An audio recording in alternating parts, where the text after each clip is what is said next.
भारतीय रेल्वे मार्गाच्या विद्युतीकरणाला 100 वर्ष पूर्ण झाली.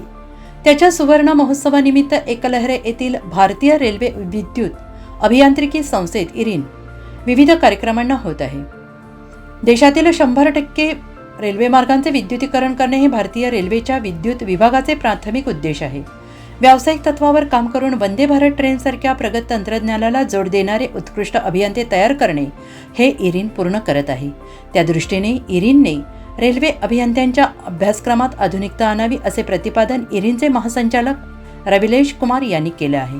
आज भारत के इतिहास में और रेलवे के इतिहास में एक महत्वपूर्ण दिन है जब हम इलेक्ट्रिक ट्रेन के इलेक्ट्रिक ट्रैक्शन के 100 वर्ष आज पूरे कर रहे हैं और दूसरा इसी के साथ इसी वर्ष जितना भी भारतीय रेलवे में ट्रैक है उसका 100% इलेक्ट्रिफिकेशन भी इस वर्ष होने जा रहा है.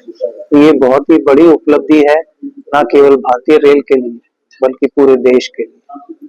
और इसको कमेमोरेट करने के लिए इसमें जो प्रयत्न हुए हैं और जो इसके फायदे हैं वो भारत की जनता तक पहुंचाने के लिए कई तरह के प्रोग्राम हम लोगों ने ऑर्गेनाइज किए हैं. इसमें स्कूली बच्चों को हमने सबसे ज्यादा प्राथमिकता दी है क्योंकि वो एक ऐसा स्टेट है, ऐसी एक मेंटल स्टेट है कि अगर उसको हम लोग अपनी बात सही तरह से पहुंचा सके तो आगे आने वाली जनरेशन के लिए बहुत फायदा होने वाला है. उनको हमने बच्चों को निबंध लेखन, इलोक्वेशन, पोस्टर मेकिंग उसको करवाया है. उसमें कंपटीशन कराए हैं जिसमें अभी केंद्रीय विद्यालय नासिक में 3 केंद्रीय विद्यालय हैं उनके सभी छात्रों को हमने इनवाइट किया.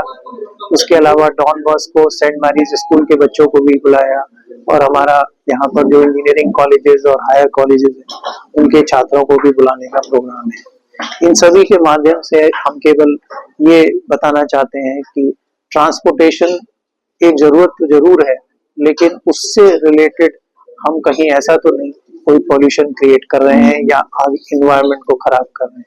तो उसमें जब ये चीजें इलेक्ट्रिक ट्रैक्शन की हम बात करते हैं तो इसमें किसी भी तरह का पॉल्यूशन नहीं है.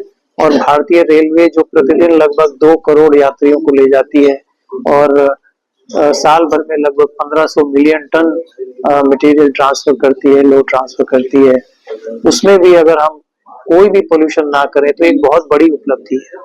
और इसके साथ ही साथ भारतीय रेलवे को कार्बन नेट जीरो बनाना भी 2030 तक भारतीय रेलवे का लक्ष्य है, जिसमें भारतीय रेलवे किसी तरह की भी ऊर्जा जो इस्तेमाल करती है वो किसी भी तरह का पोल्यूशन या कोई CO2 इमिट नहीं करेगी. ये एक बहुत बड़ा प्रयास है और इस प्रयास में मैं यही रिक्वेस्ट करूंगा कि जितने प्रेस मीडिया के लोग हैं हमारी बातों को, भारतीय रेल के प्रयासों को जनता तक पहुंचाएं जिससे कि आगे आने वाली जनरेशन ये ना महसूस करे कि पुरानी जनरेशन ने उन्हें खराब स्थिति में लाकर छोड़ा है. हम चाहते हैं कि वो जनरेशन को हमसे भी अच्छा स्थान मिले. जो नए बच्चों को जो टेक्निकल जो कुछ कंटेंट का अलग सुझाव क्या देना चाहते हैं जैसे कि नई टेक्निक के बारे में? तो नई टेक्निक में देखिए आज की जनरेशन बहुत ही बुद्धिमान है और जो टेक्नोलॉजी अब नई आ रही है वो सभी एक lateral thinking, out of box thinking का परिणाम है. तो हम अपनी जनरेशन को अगर इस तरह का एनवायरनमेंट दे सके कि वो ये इस तरह की सोच रखे तो भारत में मैं आपको विश्वास दिलाता हूँ कि इस तरह की टेक्नोलॉजी की कोई कमी नहीं होने वाली है. कि मेरा एक ही संदेश है कि हम लोग सब मिलजुल कर एक पब्लिक ट्रांसपोर्ट के मीडियम को इस्तेमाल करें और ट्रांसपोर्टेशन से होने वाले पोल्यूशन को किसी भी तरह से जिस तरह से भी हम कंट्रीब्यूट कर सकते हैं कम करें. साफ सफाई रखें और अपने प्लेनेट को और बेहतर और सस्टेनेबल बनाएं.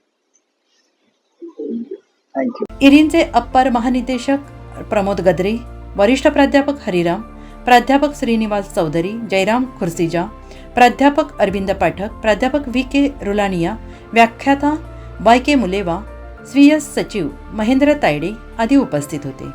NCN न्यूजसाठी जितेंद्र नरवाडे, नाशिक रोड.